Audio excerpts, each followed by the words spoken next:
Good morning, everyone. Thank you for joining us. My name is Andrew Palmatier. I'm a program director with the United States Energy Association, and very excited to be here virtually with you this morning or this afternoon for our friends overseas in Europe. Today, we are here to release the study on small-scale and containerized liquefied natural gas deployment in Central and Eastern Europe. This study has been developed over the last several months with the help of the Department of Energy, Gas Technology Institute, and ADI Analytics in the US, as well as dozens and dozens of conversations with government and industry stakeholders in Central and Eastern Europe. It's my pleasure this morning to introduce to you for some welcoming remarks Deputy Assistant Secretary for Oil and Natural Gas from the US Department of Energy, Shawn Bennett. After Shawn's remarks, we'll begin a presentation from the study authors, and finally we'll wrap up with a question and answer session at the end. So without further ado, Deputy Assistant Secretary Bennett, the floor is yours. Thank you. Oh, thank you, Andrew, and good morning, and I guess good afternoon to our colleagues in Europe. We really want to thank the U.S. Energy Association for organizing this virtual workshop, and to the Gas Technology Institute and ADI Analytics, who will be our speakers today. In 2018, really, the United States and the governments of 22 European countries established the Partnership for Transatlantic Cooperation, also known as PTEC. And PTEC is an international platform designed to provide policymakers and other stakeholders in Central and Eastern Europe with the resources and technical tools to build secure and resilient energy systems. Now, the energy security of our allies and partners in Central and Eastern Europe is a key objective of U.S. foreign policy. And at DOE, we continue to view PTEC as a premier effort to further progress towards energy security and diversification within Europe and within Eastern and Central Europe. And as many as you know, under the auspices of PTEC, the Department of Energy has been sponsoring a study for the potential for small-scale and containerized LNG in Central and Eastern Europe. And we kicked off the study with stakeholder workshops in Albania and Montenegro back in February, right before the pandemic kicked off. So really one of our last in-person meetings. And this study examines the market potential for small-scale LNG in the region and identifies the infrastructure needs and the necessary policy and regulatory reforms to enable the rapid development of small-scale LNG to the region. Now, liquefied natural gas is a versatile fuel. It offers a compelling alternative for consumers outside the power sector. LNG can be a highly cost-competitive substitute for refined oil products in a variety of sectors, including industrial, commercial, transportation, and even power generation. Now, there is an opportunity to develop small-scale LNG market within and between Central and Eastern Europe by building a virtual pipeline system where, with deliveries by trucks and perhaps, shipped to users like small power plants, industry, truck and car refueling stations. So, really such a virtual pipeline, which doesn't require regasification terminals or really even a physical pipeline network, is well positioned to supply LNG to new users with limited infrastructure investment. Now, in many parts of the world, including parts of Europe, a market for small-scale LNG is already developing. For example, producers in the United States have been exporting containerized LNG to countries in the Caribbean, including Barbados, the Bahamas, Haiti, Jamaica, for several years. And these LNG shipments are really allowing these countries to a lower cost and cleaner energy source that is helping them diversify their supplies and meet their energy demand, and really, just access that they would otherwise wouldn't have. The study that we are presenting today really has two goals, to introduce the small-scale LNG concept to stakeholders in government and industry, and to identify the specific challenges developers face and how they can be addressed. Now, let me preview a few of the study's findings. Really every country in Central and Eastern Europe can realize strong economic and environmental benefits from the use of small-scale and containerized LNG in various applications, with the most prospective applications being road and marine transportation and industrial manufacturing segments. Now, the main challenge to developing small-scale LNG markets in countries where it does not yet exist is an appreciation among business, industry, and government leaders of the potential benefits of this market. And we really hope, that this study will help fill that information gap. And another challenge is that policies that promote alternative fuels are often designed broadly and need to be more specific to support small-scale LNG market adoption. So, I really hope today's event will inspire those new ideas about how countries in Central and Eastern Europe can diversify their energy sector and really benefit from using LNG in new applications. And, thank you all for having me here today, and I will now turn the floor back over to Andrew Palmatier with USEA. So thank you very much. Thank you very much, Deputy Assistant Secretary Bennett. And as the Deputy Assistant Secretary mentioned, we kicked this study off in February with a couple of stakeholder workshops in Albania and Montenegro, and I'd like to offer a special thanks to our friends in the governments of Albania and Montenegro for facilitating those meetings. Unfortunately, the plans we had to conduct additional in-person meetings in the region were cut short by the COVID pandemic, but I'd like to acknowledge the efforts of the GTI and ADI team to overcome that challenge by conducting dozens and dozens of virtual interviews. Also, just like to briefly thank Acting Undersecretary Stephen Winberg for his leadership on this study, as well as his team, including the Deputy Assistant Secretary, Rachel Halpern, Dane Bonson, Kyle Morgan, Dan Milstein, and the rest of the team at DOE. Quick logistical note for everyone, we will be soliciting questions for a Q&A session after the presentation. If I could please ask you to submit any questions you may have through the Q&A or chat box in WebEx. We will log those questions. You can submit them at any time during the presentation, and then we will conduct a Q&A session after the presentation. So please, the goal of this study, as Deputy Assistant Secretary Bennett said, is to inform the public and also to build a public understanding of the applications for small-scale LNG. So I encourage you, please submit your questions, your comments, and we'll do our best to get to everything before the end of our session today. So with that, I would like to introduce some of the study's authors. First, from the Gas Technology Institute, Rod Rinholm and Kexin Liu. Kexin was with us when we went to Albania and Montenegro in February, and both Rod and Kexin since have played an integral part in conducting the stakeholder interviews and study from the U.S. So, Rod and Kexin, I'd like to turn it over to you, and thank you all very much.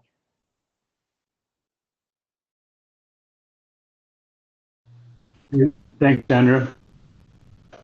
I believe you'll be sharing the screen. If you mind putting the presentation up, to start to through the slides now, I think. So while that's coming up, again, thanks, Andrew. Introduce myself, Rod Rinholm, and my colleague Kexin Liu from GTI. We're a U.S.-based energy technology and consulting organization, primarily focused on natural gas, and we worked with our colleagues on this study from ADI Analytics, as Andrew mentioned, Uday Turaga and Panisway Dravetti, who will be joining us for getting into the deeper dive on some of the details on regionality and country-specific information from the study. Uday, are you able to share the presentation? No, for some reason, my share option is grayed out. Maybe if you could stop sharing your screen, that should open it up for you.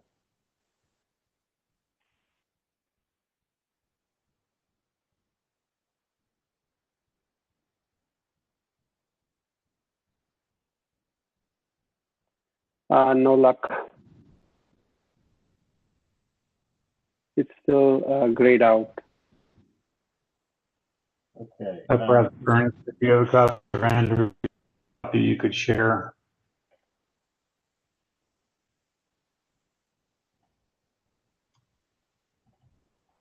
Maybe okay. Yes, I guess while you're going through the share process here, Andrew, I can speak to just the overall objectives and scope. I think we're somewhat characterized, and hopefully you'll have a chance to read the entire study, which should be available shortly following this webinar. It gets into depth both from a regional perspective as well as a country-specific perspective on the findings for small-scale LNG in the Central and Eastern European regions. Overall, there were 4 primary objectives for the study, I guess we could point to.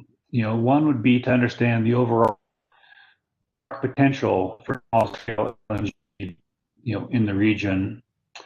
A second would be to identify, kind of key infrastructure needs and the areas that would help enable the deployment of small-scale LNG, into the region.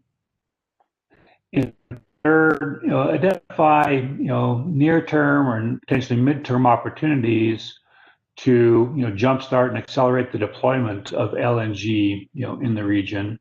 So what can we do to accelerate the use of LNG into these countries? And then finally, can we develop some actionable recommendations for all the various stakeholders in the region to enable its growth in Central and Eastern Europe?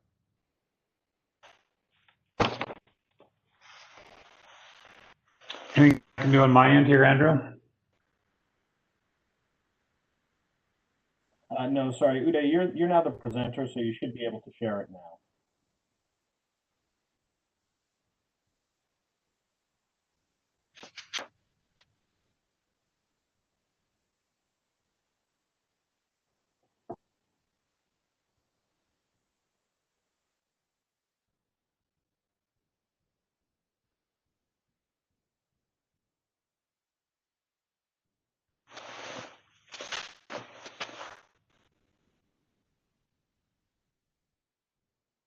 And I could take the just geographic perspective. Again, we covered 15 countries.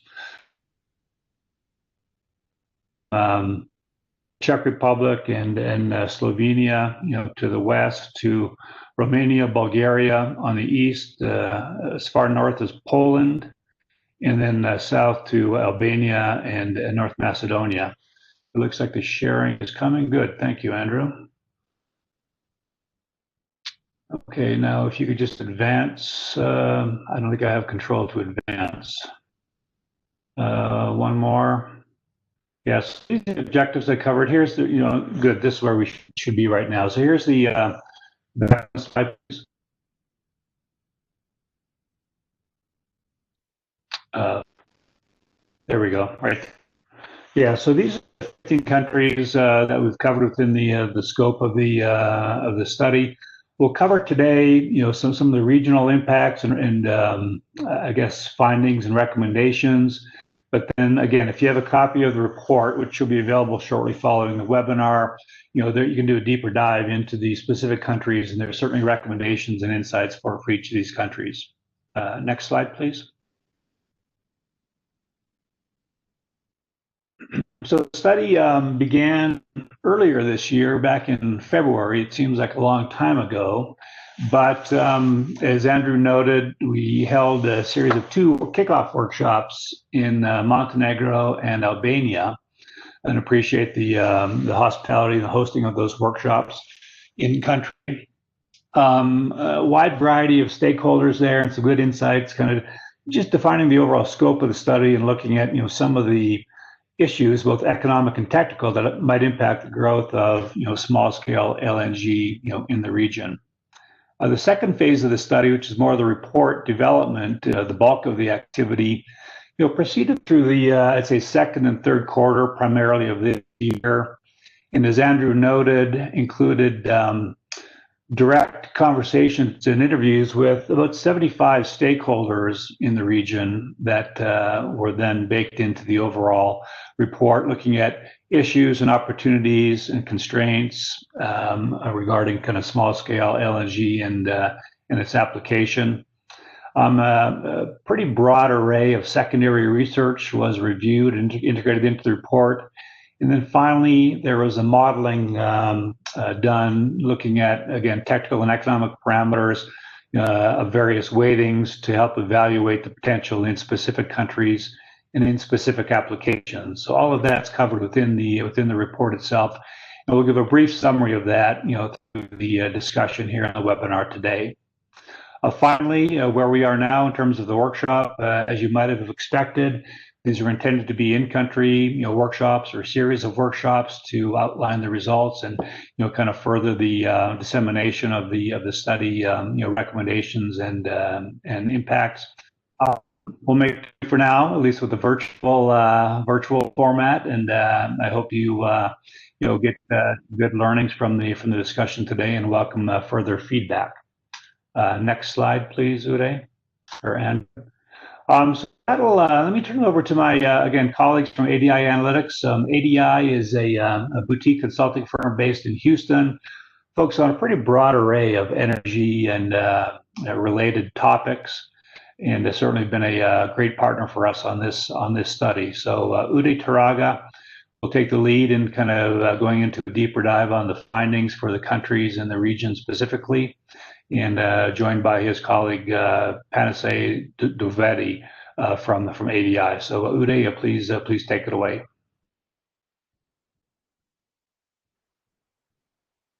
Thanks, Rod. I hope everybody can hear me fine.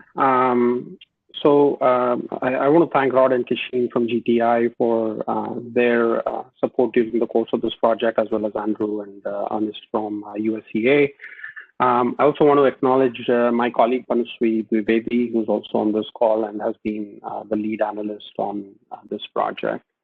It's been a real pleasure working on this project over the last few months. Our consulting firm in general has done a lot of work in traditional large-scale LNG as well as small-scale LNG over the years, and in a broad number of markets. But it's interesting to see the growing interest in small-scale LNG and its potential in a broader range of countries. And to that end, we and our team have learned a lot over the course of this project.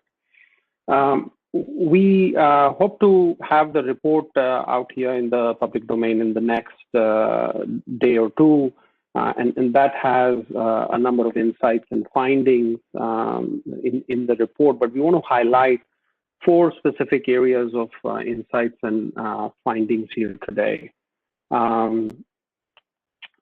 First, at a high level, right, we've conducted a screening exercise in order to understand which countries in the region, in the Central and Eastern European region, can benefit immediately, and where small-scale LNG has a very strong and robust value proposition. A third of the countries in the region, Hungary, Poland, Serbia, Slovakia, Albania, and North Macedonia, are all countries that can immediately benefit from small-scale LNG, driven by several enabling factors. And we have at least 4 of them here. In particular, economic growth, right? We see a lot of strong economic growth in these countries that will drive, in turn, natural gas demand growth, and at the same time, demand for other fuels, in particular diesel.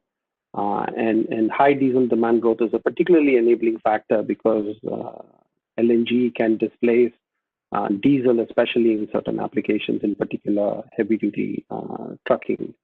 And finally, another enabling factor is the extent and growth of energy demand in remote areas where, because of energy supply or logistical constraints, they are not connected into the prevailing existing gas grids. So that's our first insight in terms of the regions where we see tremendous opportunity in the near term around adoption of small-scale LNG. Going on to the second finding, in terms of applications, there are not a whole lot of surprises here, because if you've been looking at small-scale LNG markets, there are a couple of applications where small-scale LNG makes a lot of sense. And we see similar trends in Central and Eastern Europe as well. Trucking and industrial are the 2 applications where we see a lot of potential for small-scale LNG in Central and Eastern Europe, and followed by marine transportation applications.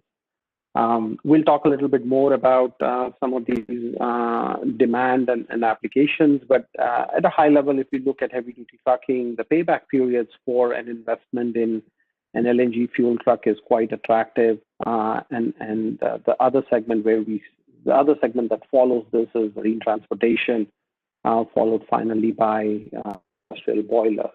All of this is predicated on our understanding that there's a robust price differential to at least incumbent fuels at their current prices, and that price differential is necessary in order to recover the investment in some of the LNG fuel equipment in these applications. Finally, industrial demand. We think there's quite a bit of industrial demand growth in a lot of these countries that are not or inadequately connected into existing gas grids, and small-scale LNG is an opportunity to serve those segments. The third finding is focused on supply and infrastructure-related issues. In general, the region has limited LNG infrastructure, and particularly so at the small scale. But LNG now has become very cost-competitive globally, and some of that is in part to what to the emergence of U.S. as a major supplier of LNG over the last few years, driven in part by natural gas resources from shale and unconventional plays here in the U.S. And because LNG has gotten so cost competitive, it can compete even if it is trucked or barged into the region from nearby terminals. And LNG can compete quite effectively with diesel or marine gas oil or even LPG in some industrial applications. So while LNG and its pricing is quite competitive in the region, even if it is being trucked in, larger adoption of small-scale LNG in the region will depend on new investments in infrastructure, especially in small-scale LNG infrastructure.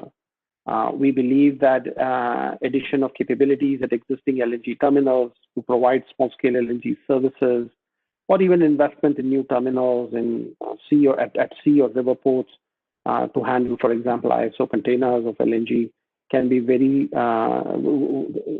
can accelerate small-scale LNG adoption and demand in this region. These investments will require clearly capital allocation, but there's a significant amount of innovation that's happening in general across the LNG value chain, and because of that, some of these infrastructure costs are also falling. Finally, there's a number of policy-related initiatives that can support and drive adoption of small-scale LNG in the region. These initiatives on the policy and regulatory side will likely have to occur at multiple stakeholders, government agencies, grid operators, regulators of pipeline grids, state-owned as well as private companies, private investors, and other multilateral institutions. At a high level, transparent and flexible policies, clarity around regulations, and regulatory support that is even-handed across all different types of fuels, financial incentives to drive adoption, and more broadly, just public awareness about how small-scale LNG can impact multiple applications will all collectively drive small-scale LNG adoption. So at a high level, those are the four big findings from our work on this topic. Clearly, there's a lot more that will be in the report, and there's also a lot more detail around some of these findings and insights in the report. If you can go to the next page. So we'll begin with a quick introduction just so that we can set context and some definitions. If you go to the next page. So we are essentially focused on LNG, on the part of LNG value chain that at a high level is less than 1 million tons per annum or so in terms of capacity. We've done a lot of work in general in small and mid-scale LNG as well as traditional LNG, large-scale LNG markets. In the real world, a lot of these capacities are overlap across different types of projects, and it's not as well defined as we have on this particular page here. But for just so that all of us are on the same page here, we've defined these capacities for the purpose of this particular study as essentially projects that are less than 1 million tons per annum or so. We go to the next page. In terms of applications, we looked at a broad range of applications, but in general, small-scale LNG its primary applications are across 5 segments: power generation, in particular off-grid power generation, or power generation for short-term use, for example, in the case of peak shavers, heavy-duty trucking and commercial buses or surface transportation. That's where we see a lot of opportunity and use for small-scale LNG. Marine transportation, of course, driven to a large extent by some of the recent regulatory activity limiting sulfur, for example, in marine fuels and traditional marine fuels. Rail, although we don't see a lot of activity for rail, at least in Central and Eastern Europe, but small-scale LNG could potentially play a role in rail transportation as well. And then finally, industrial transportation, which we see as an attractive segment where there's been a lot of growth in the use of small-scale LNG. And industrial applications can be fairly broad-ranging from traditional manufacturing and production plants to segments such as large farms in the agricultural sector, or for remote power applications, let's say in mining operations. Go to the next page. We've tried to define and distinguish the differences between the small scale and traditional LNG value chain. So if you have a traditional value chain, you essentially start with gas production from a gas field, you put it through a liquefaction plant, produce LNG that is then shipped to various destinations, and there's usually a large receiving gas terminal, which then typically feeds end-use applications, which typically have been for power generation. So that's the traditional, conventional LNG value chain that you see in the gray-colored chevrons at the top. In comparison, small-scale LNG has a lot more touch points. There's a greater level of flexibility across multiple segments of the value chain. So you can produce LNG either from a gas field, by sourcing gas from a gas field and putting that through a small-scale liquefaction plant, or you can also source LNG via barge, tankers, or trucks from a large receiving or regasification terminal. You can bring LNG into a smaller terminal and then distribute it again through multiple transportation routes into various end-use applications, whether it's surface or marine transportation, or remote gas use and remote city gas network. So that's a little bit of an introduction just to set context so we are all on the same page here. I'll now talk about the next 4 big pieces that we looked at as part of the study. The first piece was looking at a review of the regional energy market. I'll follow that up with a review of demand assessment in the region. Then we'll talk. And finally, policy considerations. A big goal for us on this project was to screen the various countries in the region for potential adoption of small-scale LNG across multiple dimensions of time. So for that, what we did is we used a simple screening process. We identified over 30 different metrics that we think could play a role in creating demand for or interest for small-scale LNG in various applications. We clearly, some of these metrics are going to have a greater impact, and so we weighted some of these metrics using a simple weighting scale.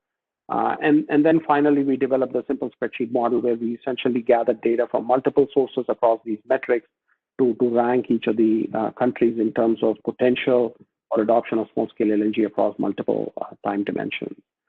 So this page here lists in gory detail all the metrics that we used in our ranking. At a high level, there were about 5 or 6 buckets. Energy demand, in particular, we prioritized total energy demand as well as energy demand in transportation and industrial sectors, as well as energy demand in regions that are not well connected or have energy supply constraints, what we call or describe as remote energy throughout this report. The second big bucket that we focused on was natural gas demand, where again we focused on demand for natural gas in industrial and surface and marine transportation segments.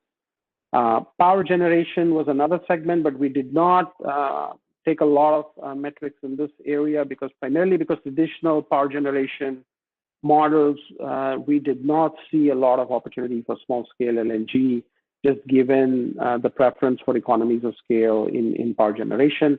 But we considered the share of gas-fired power generation as well as total power generation in these regions as highly weighted metrics. And then finally, we looked at a couple of fuels, diesel demand in particular, because of the potential to displace diesel with small-scale LNG, and then finally, supply of natural gas.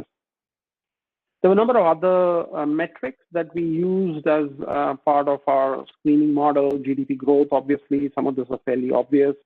Access to a coastline, just given that creates additional optionality around supply of small-scale LNG, for example, via terminals and things like that. And then proximity to an existing LNG terminal, a large-scale LNG receiving terminal. So those are some of the criteria that we used in the process to screen the various countries in the region. If you go to the next page, please. So I'll go through some of this quickly, but clearly, there's a lot more data that we reviewed and analyzed that's in the report, but these are some examples. So for example, we looked at regional GDP growth as well as energy demand growth, and you can see that in the case of economic growth, Romania and Montenegro lead the pack here, while in the case of energy demand growth, we see significant demand growth in Poland and Kosovo as well. We've considered similar metrics. If we go to the next page, we look at, for example, diesel supply growth and diesel prices in the region. Diesel supply growth is an indication of the potential to displace some of those end-use applications that rely on diesel with small-scale LNG. Implicit in that is the assumption that because diesel supply is growing rapidly, it's also finding applications in segments that are beyond traditional transportation markets. For example, use of diesel as a backup power and things like that. So there are opportunities there as well to use small-scale LNG. And then finally, we looked at diesel prices. High diesel prices can be supportive in some cases of the switch to LNG because it creates a bigger price differential relative to LNG, and that incentivizes switching away from diesel in favor of LNG. Go to the next page. We summarize where we see the countries where we see opportunities in the near term, medium, and long term. I must emphasize that there's some level of arbitrariness in terms of how some of these countries pan out, because it is possible that in countries that we designate as medium and long-term opportunities, there might be specific applications or specific projects where a number of things come together and facilitate a small-scale LNG project, but that doesn't necessarily get reflected in the broader indicators that we have used for the screening exercise. So I think it's important for us to take the screening exercise with a pinch of salt.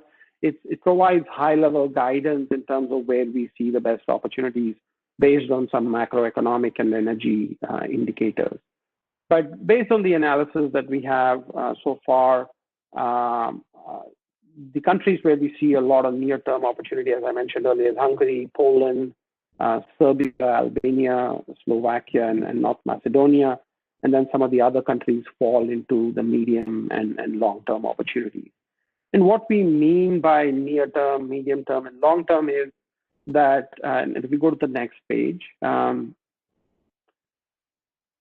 so a lot of the factors that enable what we classify as near-term opportunity for small-scale LNG is based on the availability of infrastructure and other supportive demand drivers, whether it is high gas demand growth in a particular country, inadequate supply of natural gas that creates opportunity for other supply options that can be supportive for small-scale LNG, broader policy support as well as incentives for switching over or making investments in the use of LNG as a fuel. Some of those things are already in place, along with other supply factors that are supportive. For example, the ability to source LNG or some experience with some prior experience in terms of sourcing LNG at larger or smaller scales, existing demand for LNG, a broad presence of heavy-duty trucking market. So those are all some of the enabling factors that create this near-term opportunity for small-scale LNG and LNG adoption at the smaller scales in these countries that we define as near-term opportunities. In some of the other countries that we classify as medium and long-term opportunities, there are either some supportive factors, but there are other factors that offset some of these factors that support small-scale LNG adoption. So, for example, if countries that are in regions that have well-established gas grids or are connected to well-established gas grids, we believe that that those regions have the ability to source gas potentially at a lower price point than small-scale LNG can provide, and as a result, we kind of see them as more medium and long-term opportunities. A lot of these countries in these two other buckets also need significant investments on the supply side before small-scale LNG can enjoy greater levels of adoption. If we go to the next page, again, we take a look at the same data, but in a slightly different way. So what we've done here is we've looked at how some of these metrics impact our LNG adoption screening score. So the x-axis represents natural gas demand growth in different countries. The size of the bubble represents the actual volume of natural gas demand. And the y-axis is the screening score, right? It's the potential for small-scale LNG adoption. So you can see that in countries that have very high growth of natural gas demand, we see those as countries that have bought into the potential and promise of using natural gas as a fuel for various applications. And therefore, there are applications where there might be a greater receptiveness for small-scale LNG as an alternative fuel that could be considered for various applications, along with, of course, a number of other factors that we have discussed so far. If we go to the next page, we again look at another metric in a slightly different fashion, where we look at remote energy demand growth. So what we define as remote energy demand growth is energy demand growth in regions that have significant constraints around energy supply, or that have significant limitations around logistics. So we see Serbia as a good example, Albania to a certain extent, Bosnia and Herzegovina to a certain extent. So the actual volume of energy demand is fairly small in these regions, but because the relative competition from other energy suppliers is limited, we believe that there may be opportunities for small-scale LNG in niche applications in these parts of the world, in these countries. So again, if you see the report, you'll see a lot more analysis around this. For the sake of time, we are not covering all of the screening analysis in this presentation, but the report will have a lot more detail. If we go on to the next page.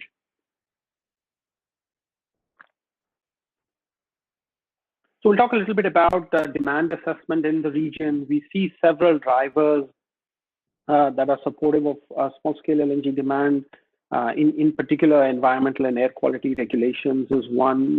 The second is the price differential between LNG and incumbent fuels, whether it's LPG or diesel. If the price differential is high enough, is attractive, that creates an incentive for end users to consider alternative fuels and therefore incentivize the use of small-scale LNG.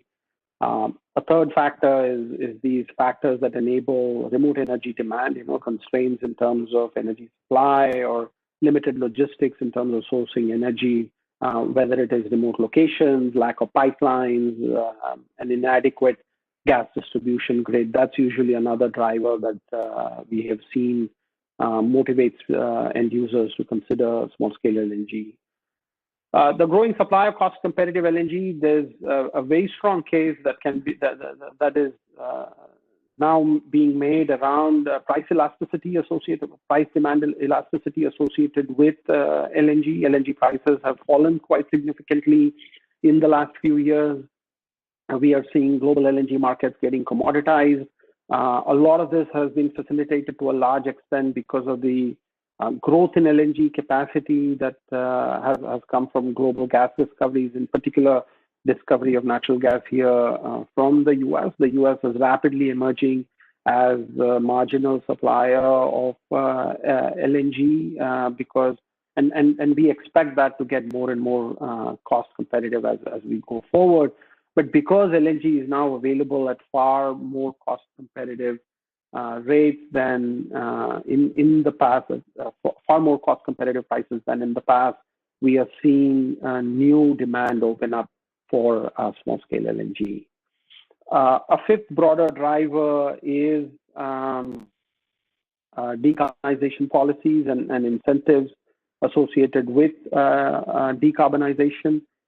We believe that a switch towards natural gas can be a very effective decarbonization play. We are seeing that we've seen that pan out in the US quite significantly. We've seen that pan out in other parts of the world. We believe the same holds true in Europe as well, and the significant potential growth of small scale LNG because of broader decarbonization policies and incentives. And finally, innovation more broadly speaking, in particular around small scale technology, but also around business models. Because we see a significant volume of new LNG capacity that is coming on stream, we are seeing a lot of innovation happening on the technology side, whether it is around liquefaction, production, whether it is through supply, and also in terms of end-use applications. Collectively, we believe that all of that innovation will reduce the cost of LNG as well as make its supply more broadly available to a wider segment of end users. So all of these collectively are factors that are driving small-scale LNG demand. I'll highlight a couple of them before we move on to the next section very quickly. But again, the report will talk about each of these in a lot more detail. Go to the next page. One of the big drivers that facilitate adoption of small-scale LNG is the economics associated with switching to LNG. So this is an example of an investment in an LNG-fueled heavy-duty truck. So when an owner-operator is interested, is looking at buying a new truck and they're considering a traditional diesel truck along with alternatives, there's an incremental capital cost associated with buying an LNG fuel truck, right? That incremental cost ranges anywhere from 30 to 60,000 euros, as we show in the chart on the right, depending on the model, depending on the application, and things like that. But because there is a price differential between LNG and diesel, and LNG is cheaper relative to diesel, the fuel savings that an owner-operator accrues over time essentially pays for that incremental capital cost in buying an LNG fuel truck. And that payback period, depending on the kind of fuel differential that you're looking at, can vary significantly. So that's the chart on the left. If you see the chart on the left, the x-axis is the price differential between diesel and LNG. while the y-axis is the payback period. So clearly, as the price differential increases, you can bring the payback period down to as low as 2 years. And we'll talk a little bit about some of these price differentials here. But in general, in the region, there's very attractive price differentials between LNG and diesel that allow the payback periods in the region to be closer to the 2 to 3 year point that we show on this particular page. If you go to the next page, clearly, demand will depend on the availability of infrastructure. If you look at LNG fueling stations right now, if you look at the number of LNG fueling stations in Central and Eastern Europe, it's a fairly small number. It's 16 fueling stations.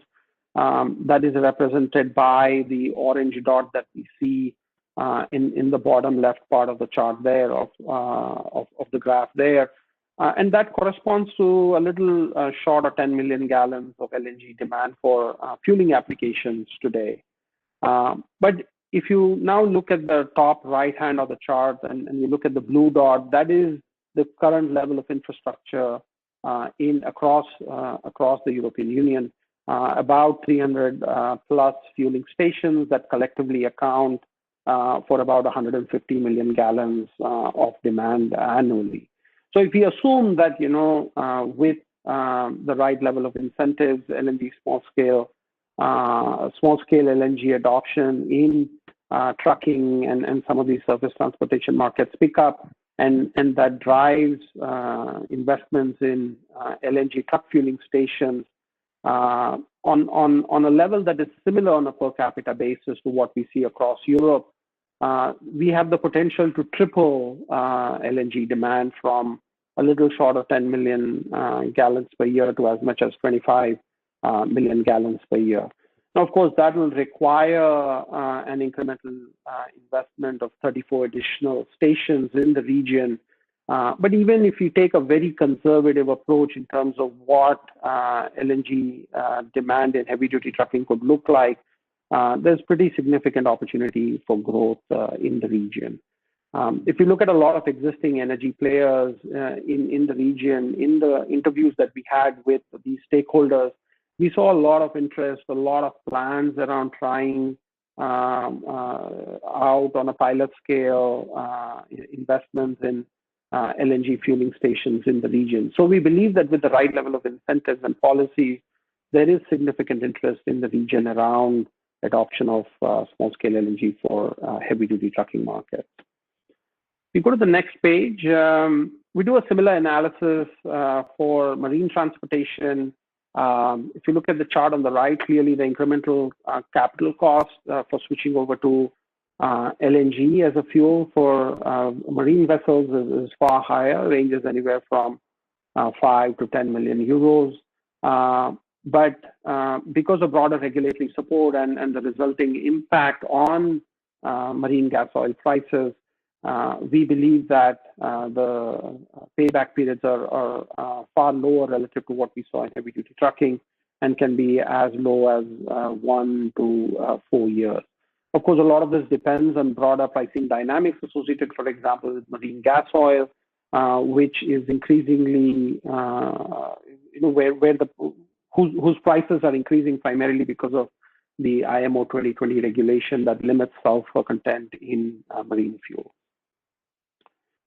If you go to the next page, another big driver for broader LNG adoption has in general been cost. We've talked about this a little bit, but what we show here is the role of US in some part to the supply of small-scale LNG. A lot of this is driven by the fact that there's been a very dramatic increase in natural gas production in the US over the last 10 years.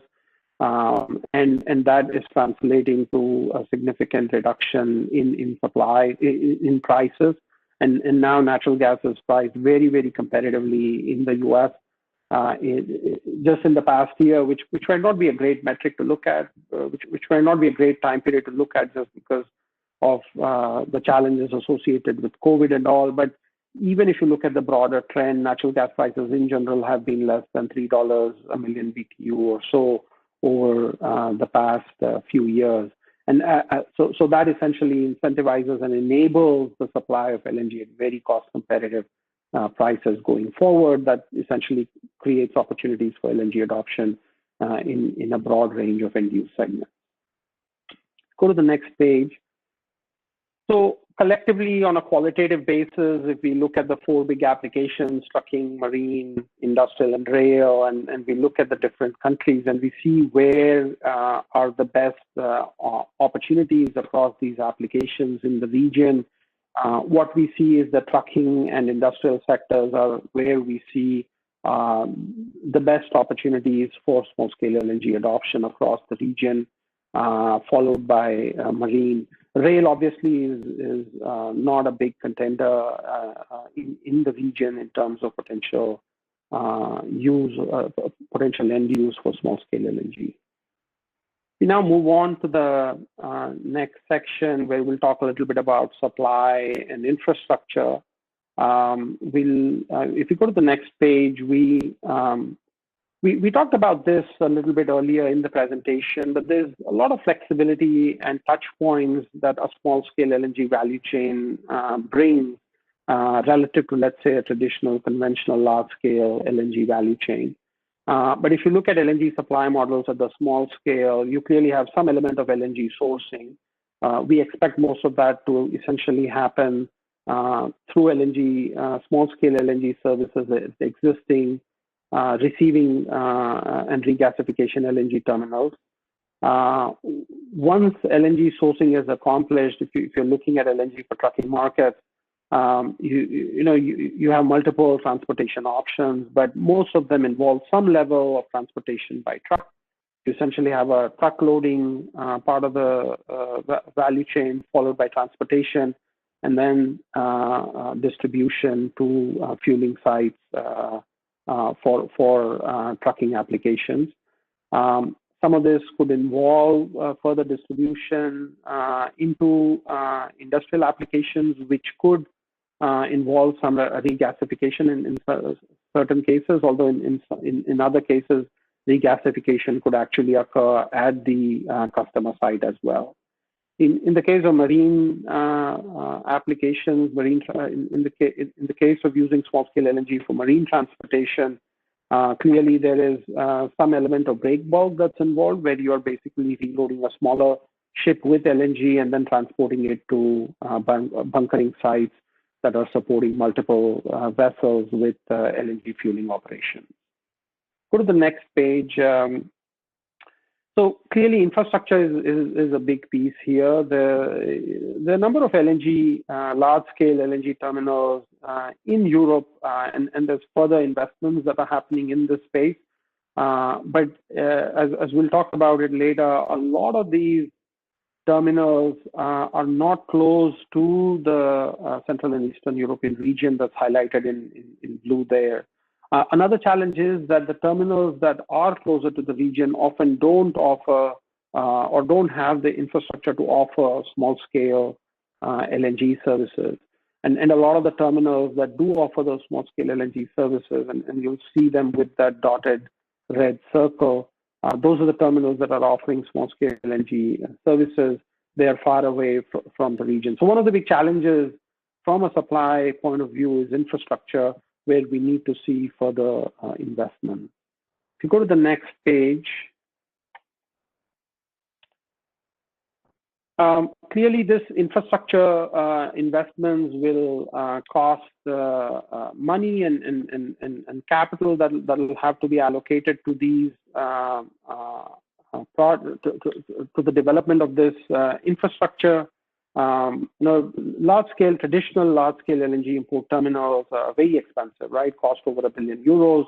But in comparison, small-scale terminal costs are far cheaper. They typically cost a few to several million euros. But more importantly, a lot of these costs are falling primarily because of innovation, both on the technology side as well as in terms of how some of these capital projects are constructed. And I think that is supportive of further investment in some of this infrastructure in and around the region.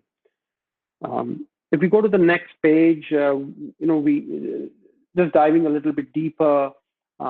Another set of infrastructure that can be supportive of small-scale LNG adoption is liquefaction plants.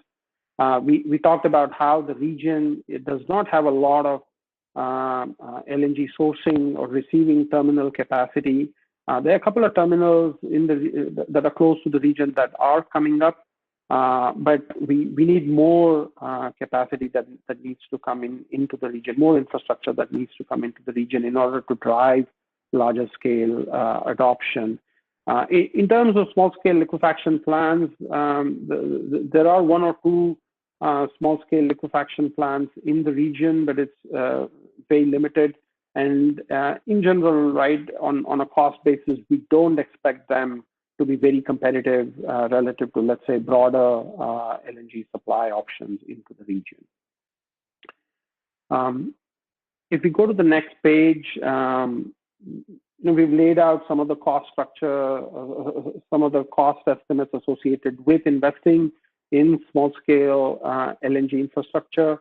And a lot of these costs are fairly reasonable. We believe that these kinds of investments can be made by both the private sector as well as public sector, or through projects that have some support with the public sector. But you'll see that a lot of the small-scale LNG infrastructure capital projects range anywhere up to a couple of $1 million at best. So it's fairly cost competitive. And again, we see similar trends around some of these costs falling because of innovation in the broader small-scale and traditional LNG value chain.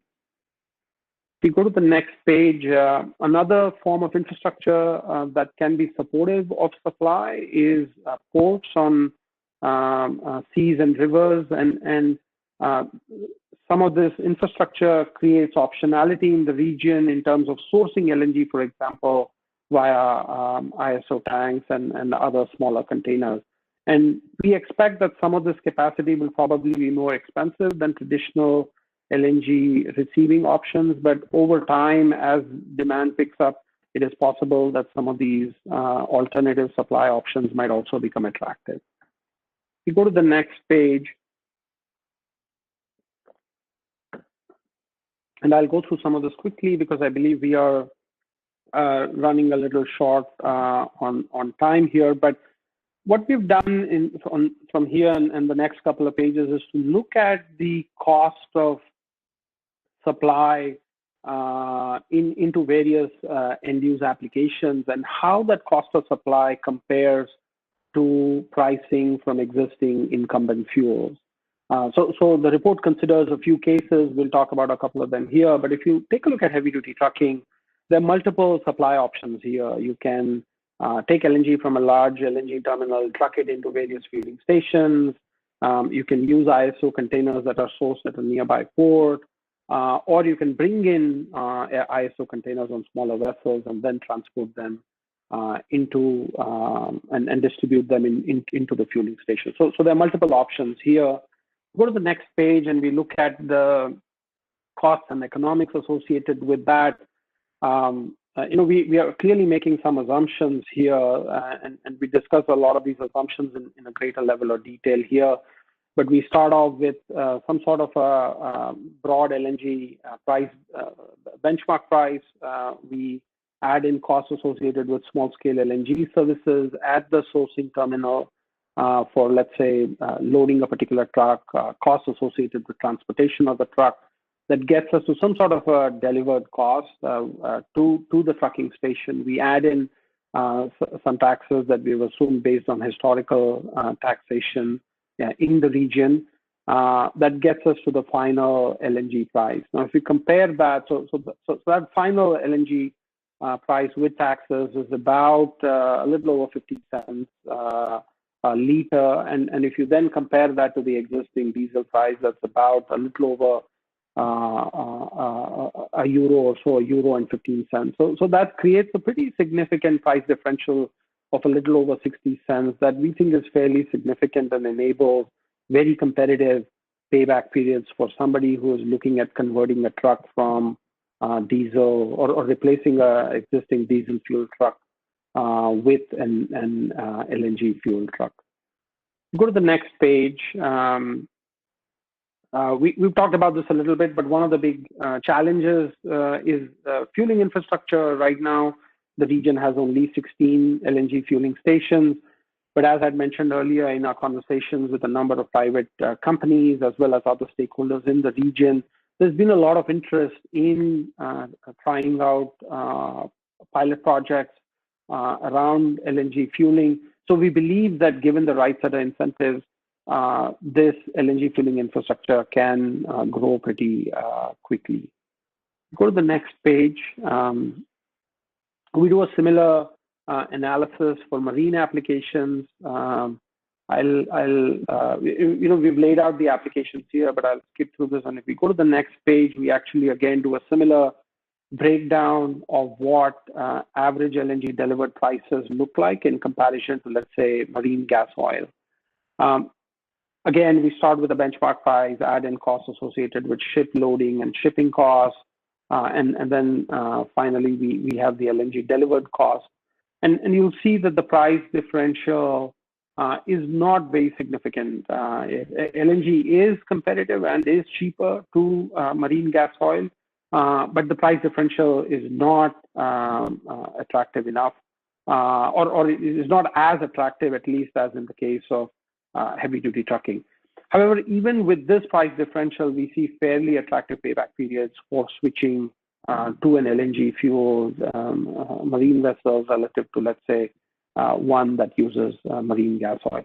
Of course, some of this is driven by regulatory support that has an influence on marine gas oil prices, but that's what the economics look like at this point of time. Go to the next page. We do a similar analysis for small-scale LNG in industrial applications. Here, we compare it to LPG prices.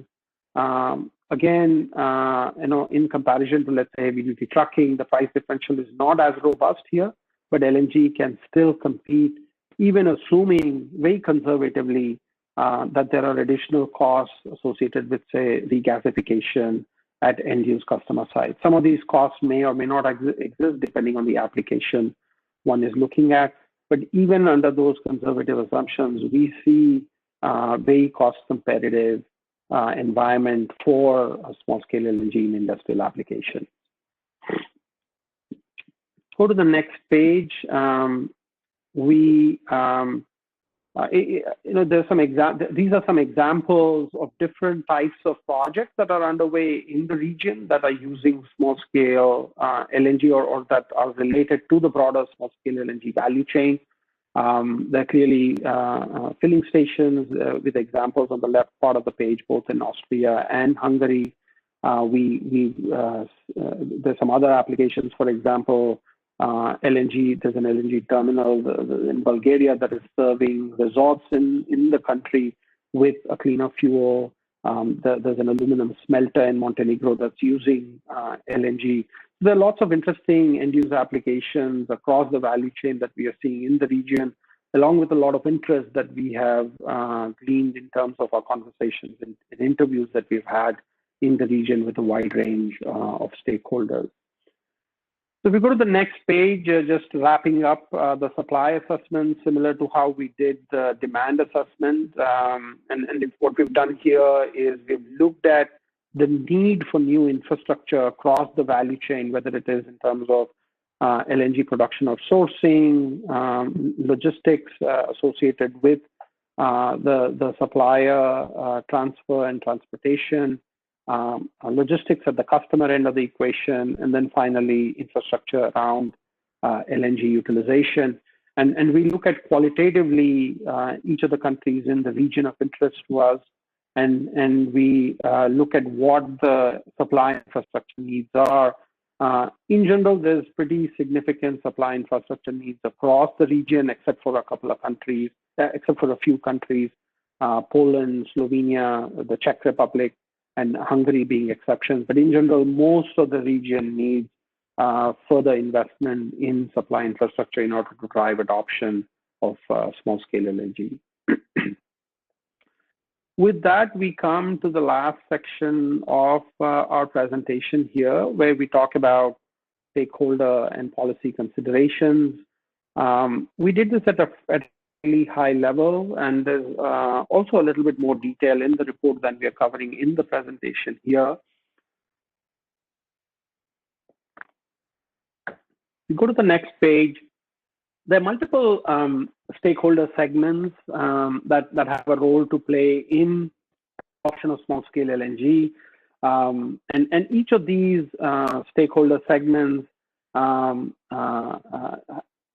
support small-scale LNG through different types of initiatives and engagement on the policy on the policy landscape. So if you take a look at government agencies, clearly, right, clarity and certainty around policies, providing a level playing field across all fuels is critical. Incentives clearly have played a very important role in adoption of natural gas across multiple regions, and in particular across adoption of LNG, for example, in heavy-duty trucking markets, right in Europe itself. So I think some consideration and reliance on those policies can be very supportive of small-scale LNG adoption. Grid operators, whether it is on pipeline grids or power grids, reforming some of these operations, especially in order to provide open access, in order to provide competition for users on that infrastructure and capacity, as well as making sure that there's greater level of transparency around tariffs, would all be very supportive of incentivizing private sector investments into small-scale LNG in the region. The region has a number of state-owned energy companies. A lot of these companies are already demonstrating some interest in small-scale LNG, but enabling some of these players to consider multiple partnership opportunities, or providing them with greater flexibility to engage in partnerships around the broader small-scale LNG value chain would be supportive.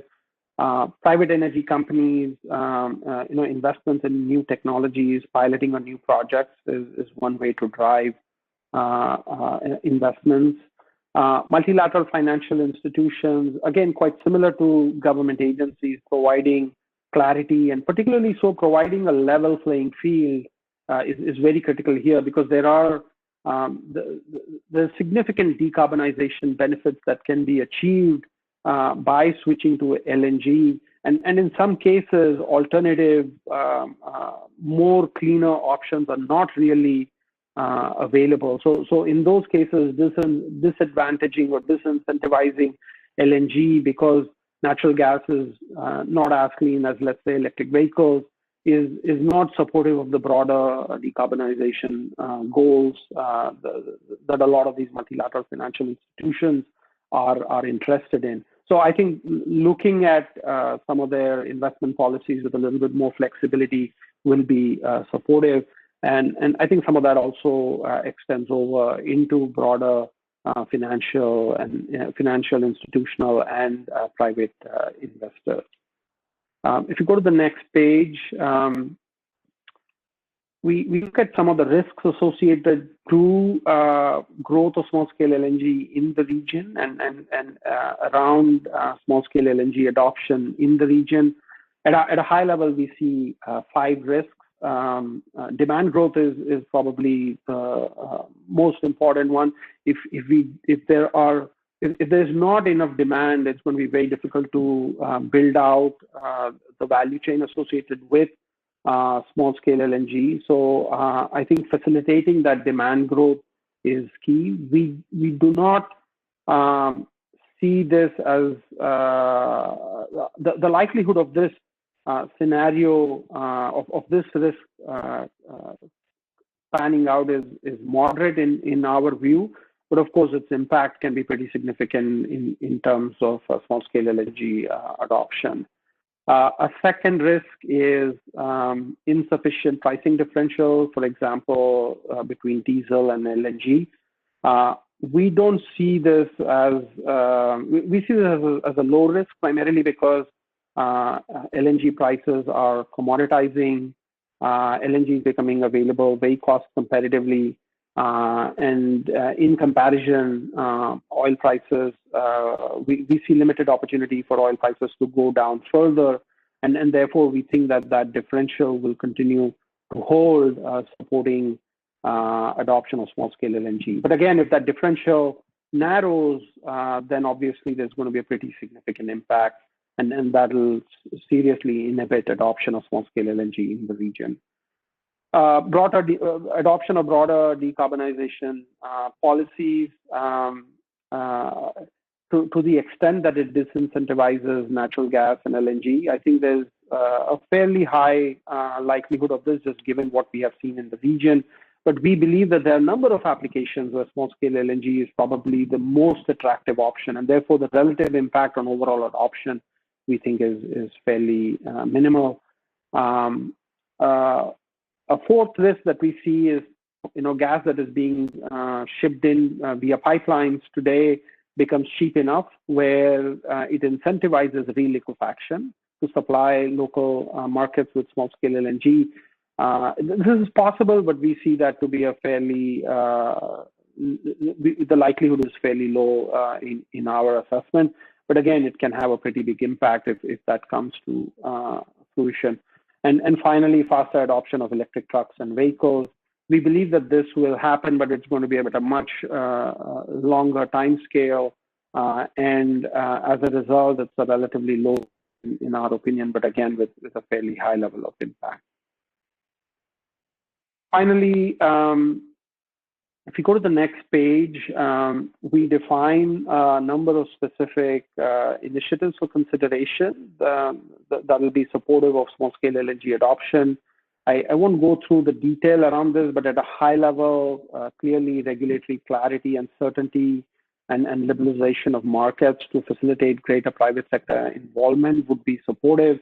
As I mentioned, a lot of existing stakeholders that are active in, let's say, LPG and CNG fueling have demonstrated interest and are also initiating pilot projects in small-scale LNG refueling. So providing them with the policy certainty would be very helpful in driving demand in the market. A greater push towards supply diversification. Some of this ties in to policies around use and adoption of a broader range of energy supplies. Some of this also fuels into infrastructure investments. Making investments in a broader range of infrastructure options would facilitate supply diversification. State-owned support for natural gas as a transport fuel, whether it is in terms of incentives or whether it is in terms of tax benefits, would be helpful. Targeting some of these policy incentives towards small-scale LNG can be particularly productive. And finally, just investing in broader public awareness. In our conversations, it was clear that many key stakeholders had very limited understanding of small-scale LNG and its benefits. So increasing the broader institutional as well as public awareness around small-scale LNG can be very supportive of demand growth and the sector in the region. So if you go to the next page, that's all that we have on this presentation. Again, it's been a pleasure working on this project, and we would welcome questions, comments at this point.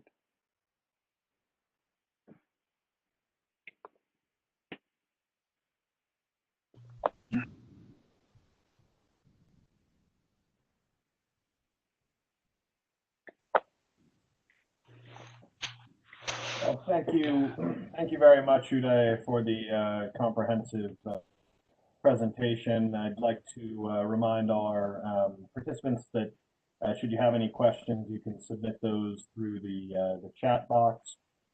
Seems to be maybe an issue with the Q&A box, but please do feel free to submit those through the chat box, and we'll get to the questions as they come in. So.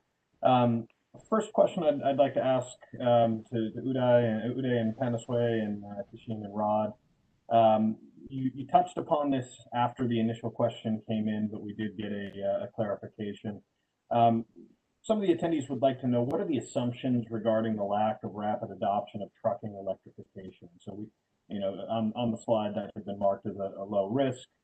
So what are the assumptions regarding the lack of rapid adoption of trucking electrification? And what is the time frame of adoption of trucking electrification that would make it a risk for small scale LNG adoption in the trucking sector? Yeah, so that's a good question, right? I mean, so clearly there's been a lot of development in terms of electric vehicles and electric trucks more broadly. I mean, if you look at the various factors that are active in the electric vehicles market, right? Whether it is the availability of models, whether it's costs associated with energy storage, batteries, for example, whether it is the number of vehicle sales. We see a lot of growth and activity in general across a lot of these segments. But even so, we don't see electric trucks getting any material share, at least through the 2030s, right? I think it's at the back end of the 2030s where we see probably electric trucks becoming a significant share of the overall market. Now, there'll be some segments, for example, if you take fleet delivery, if you take delivery fleets, let's say that's used by companies like FedEx and UPS, or if you look at waste haulers, there are some segments where it makes a lot of sense. But if you look at the broader trucking market, is dominated by individual owner-operators, and I think adoption of electric vehicles there, we think, is going to occur over a longer time scale.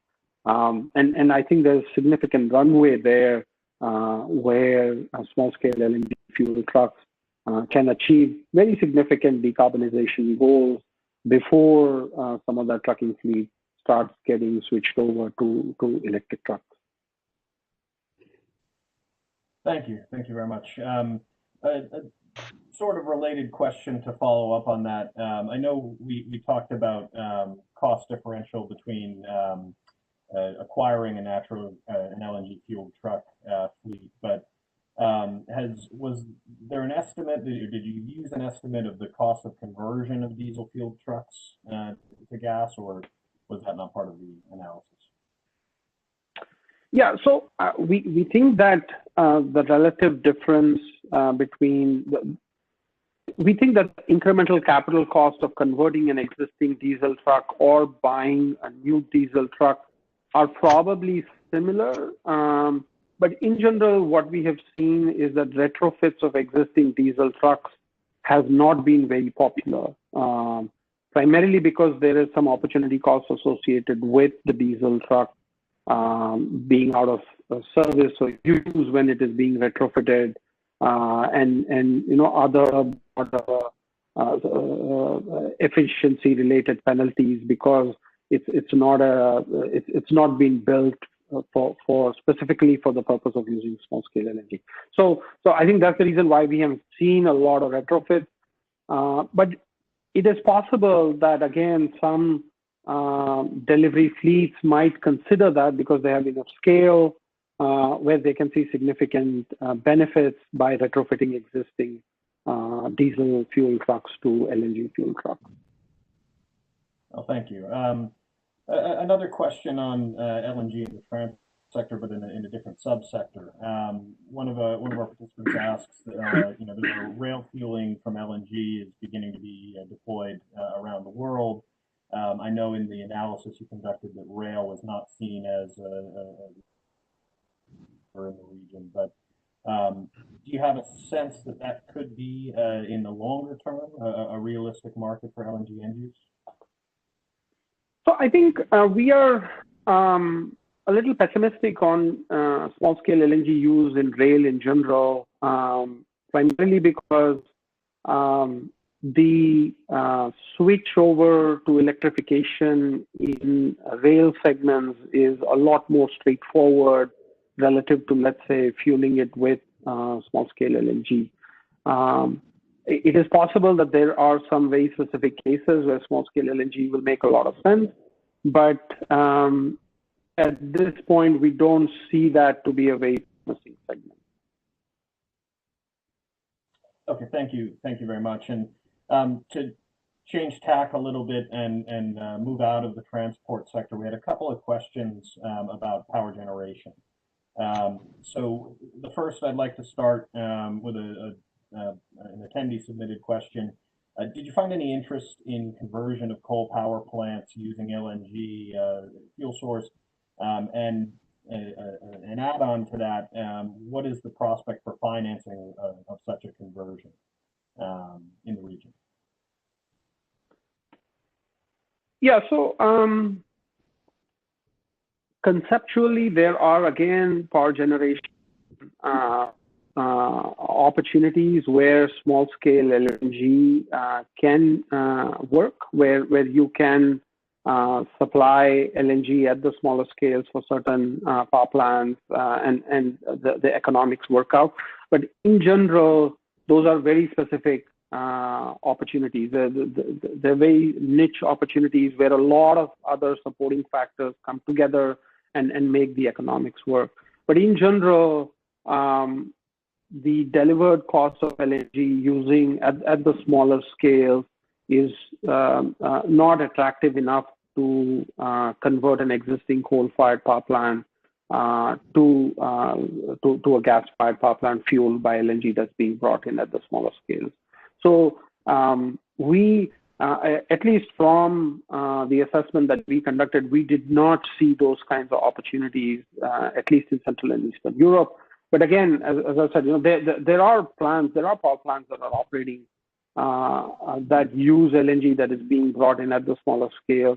But there's a lot of other factors that are coming together, whether that is incentives, whether that is the lack of alternative sources of energy or power. So there's a lot of other things that need to come together for that to happen. We did not see that in Central and Eastern Europe. Excellent. Thank you. A second question in the power gen sector. Looking at smaller scale, perhaps more niche opportunities, we see the region and Europe generally as well moving to more and more renewable energy generation. Do you see an opportunity for small scale LNG to fuel small scale thermal power generation sources as a way of balancing those intermittent generation sources? Yeah, I mean, I think that's a real opportunity where you could have small, moderate capacity gas peaker plants that are supplementing renewable power, broad renewable power supply operations.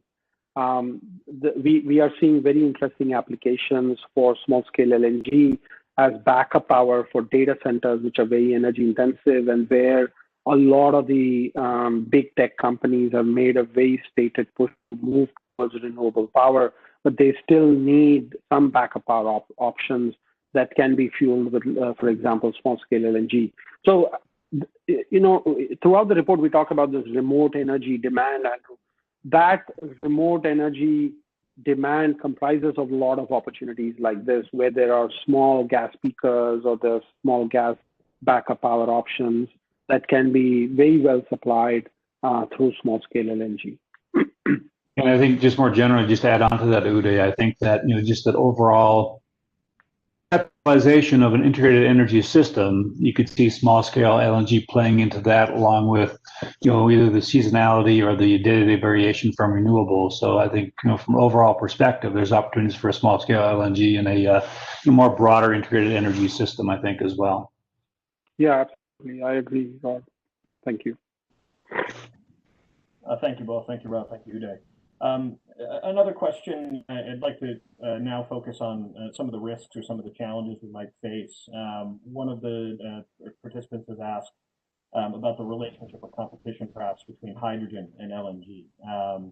LNG is often described as a bridge fuel, and hydrogen being perhaps one of the end goal fuels that LNG would bridge us to. We've unprecedented interest in commitment to hydrogen as a result of COVID. Do you think this push for hydrogen could accelerate or diminish or have no impact at all on the adoption of LNG, particularly small-scale LNG?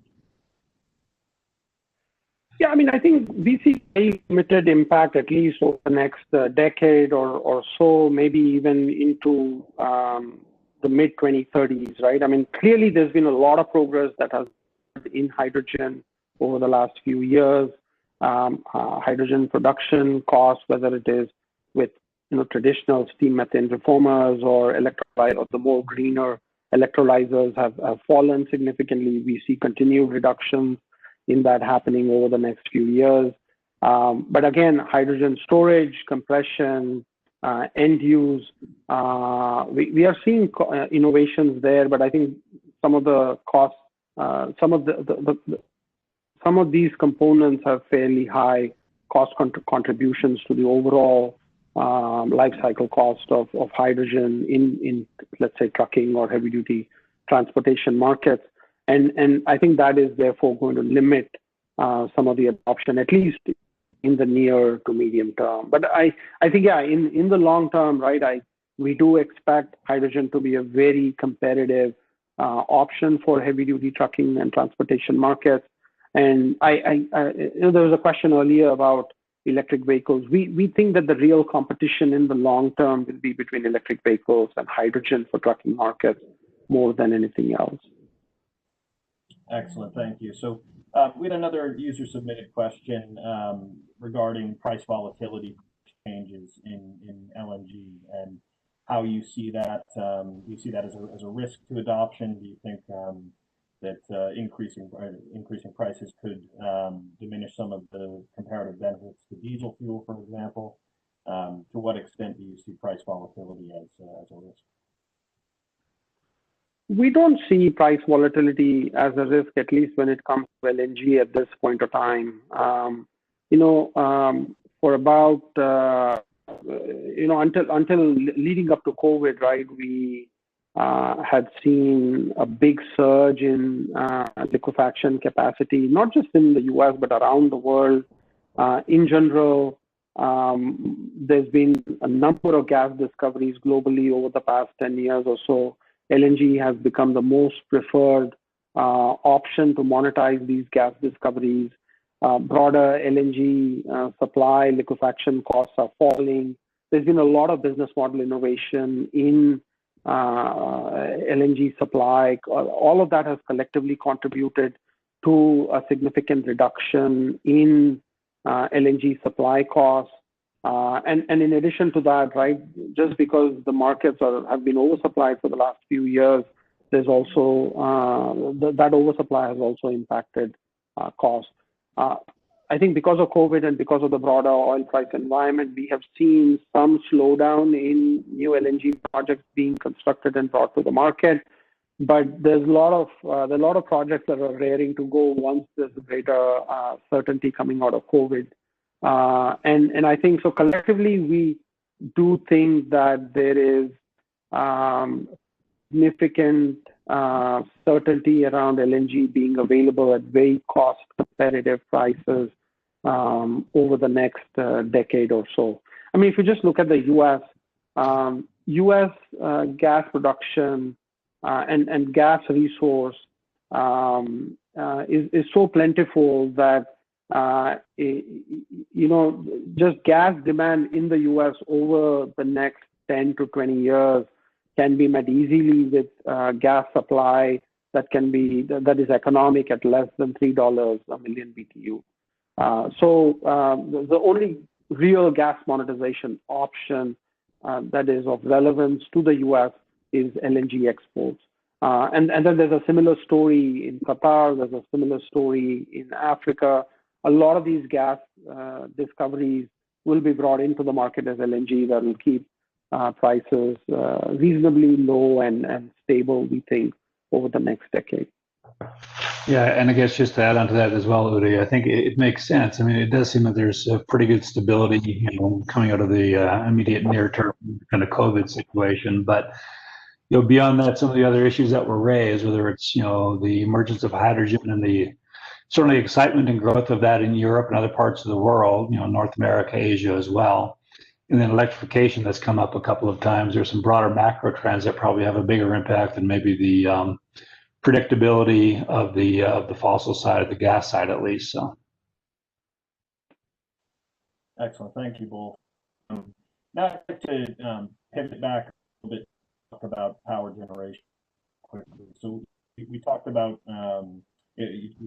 the potential for small-scale thermal operations as grid stabilization and techniques to meet peak demand.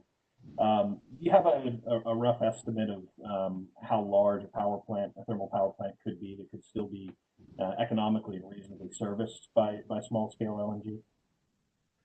Yeah, so I mean, we can look at projects that are out there that are being served by small-scale LNG. The largest project is about 80, 90 megawatts, right? So we think that that's probably one way to think about this, right? Now, again, it is possible that you can justify a smaller power plant, a power plant with a smaller capacity, but there a number of other things have to come together, right? The incumbent prevailing energy prices are probably high enough that you could justify a smaller plant that doesn't necessarily have the traditional economies of scale that you associate with gas-fired power generation. But I'd say something like, about 80 megawatts is what is successfully operating there right now. So that's probably one way to think about that question. Great, thank you. And a related question, again, on power generation. Looking at the cost of power gen from small-scale LNG to be used as a balancing strategy, how do those costs compare to utility-scale battery storage today? And do you have any insights into what that might look like in the future? Yeah, so in a few cases where we have looked at that, I think small-scale LNG wins.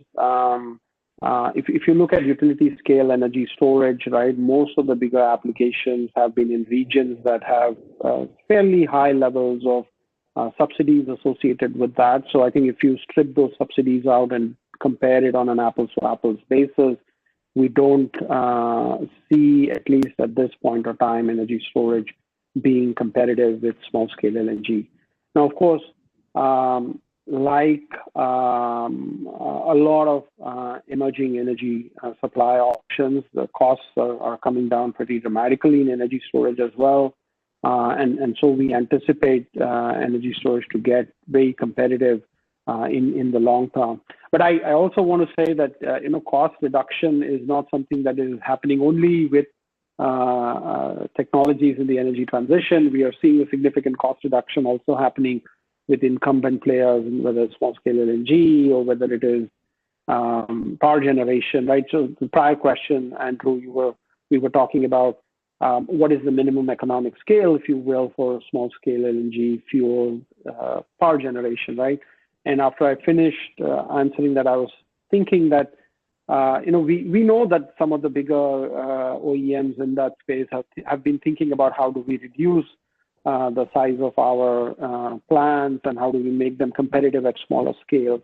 So I think it's good, right, that you're seeing this kind of innovation that's happening across multiple areas that all collectively contribute towards making energy supply more and more competitive at the smaller scale.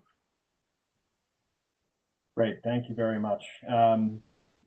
With that, I would encourage any of our attendees, if you have any additional questions for our excellent panel today, again, please to submit them through the chat. While I give an opportunity for any additional questions to come in, I just have one question, which you touched upon this, and this is going back to LNG in the transport sector, but you showed the map of the regional distribution of fueling stations. Could you talk a little bit more about what might need to happen to increase the deployment of LNG fueling stations across the southern part of the region that currently doesn't have the stations deployed?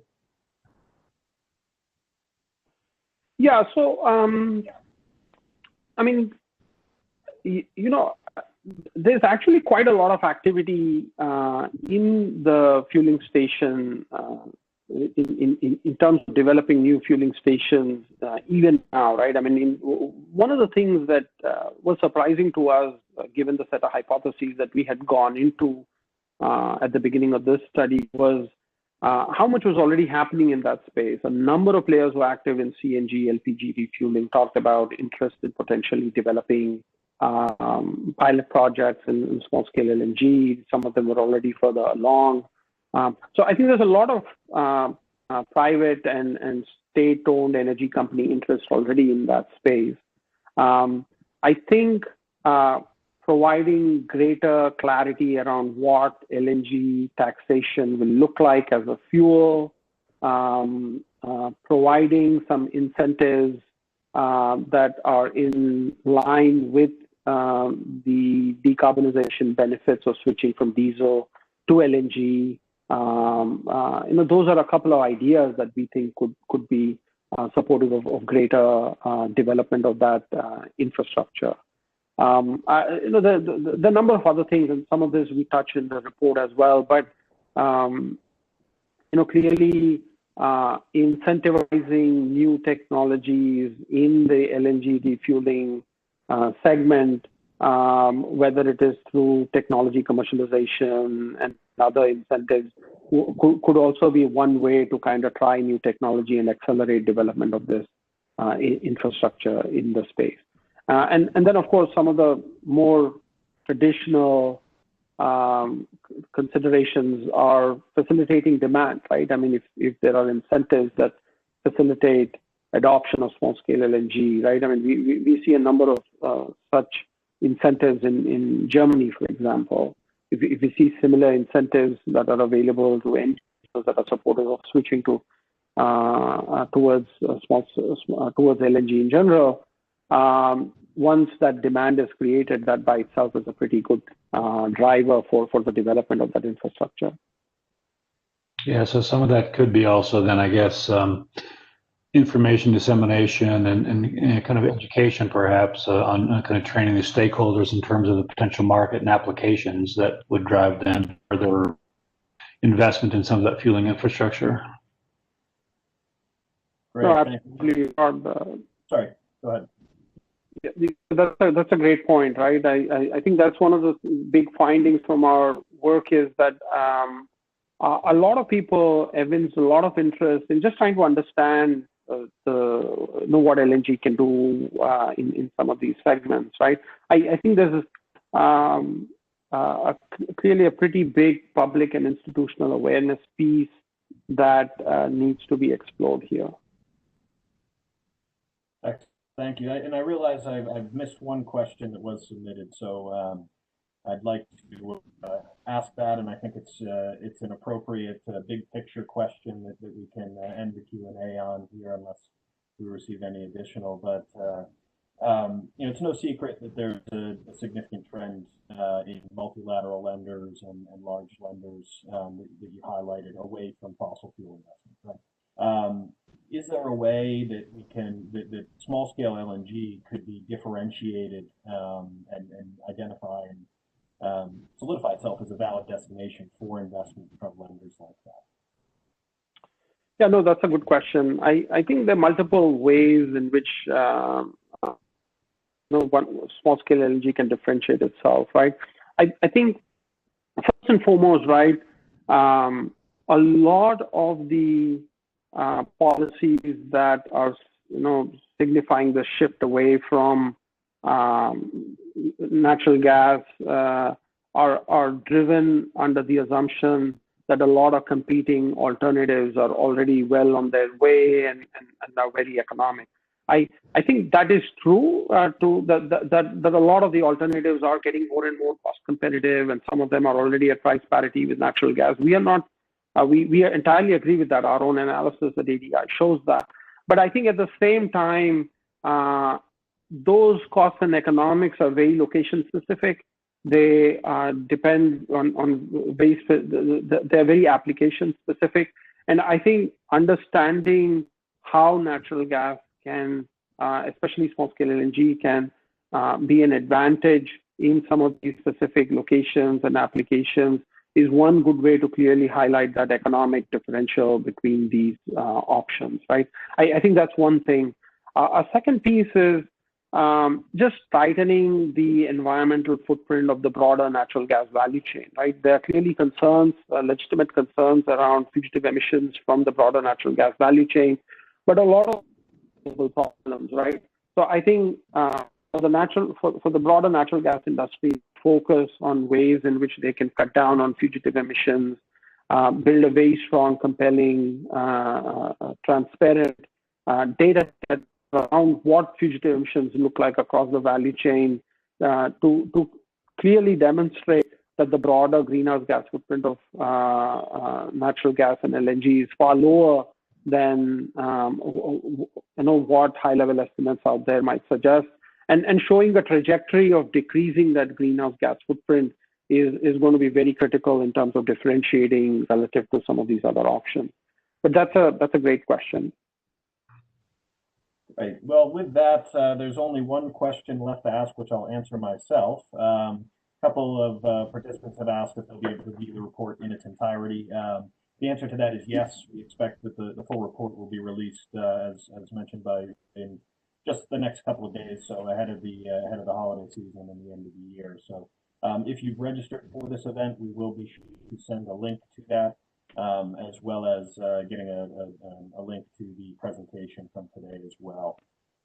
So I'm looking out the window now. I'm seeing that we're starting to get our snow of the year here in Washington, and I guess I'll just end by saying I'm very grateful for my gas-heated home on a cold day like today, and I'd like to thank Deputy Assistant Secretary Bennett, Uday, Rod, Kexin, and Panisway for the excellent work you've done on the study and in the presentation today. I think it's been a very interesting discussion, and certainly what we see, I think, based on the findings, is that there is a very real potential market in the Central and Eastern European region for small-scale LNG to reach some of those unserved or underserved gas and use markets. So with that, I'd like to thank everyone else, all of our attendees, for sticking with us into the evening in Europe and through the morning here in the US. If you have any questions about the study, please feel free to reach out to myself or Ernest Wyatt from USEA, and we can direct you in the appropriate place for answers. So thank you all very much, and again, a special thanks to all of our all the stakeholders and our friends over in Europe who participated in the study interviews and provided us critical feedback and data points as the team was conducting the study. Thank you all. Thank you. Thank you. And a Merry Christmas and Happy Holidays to everyone. And likewise. Thank you, Andrew. Thank you.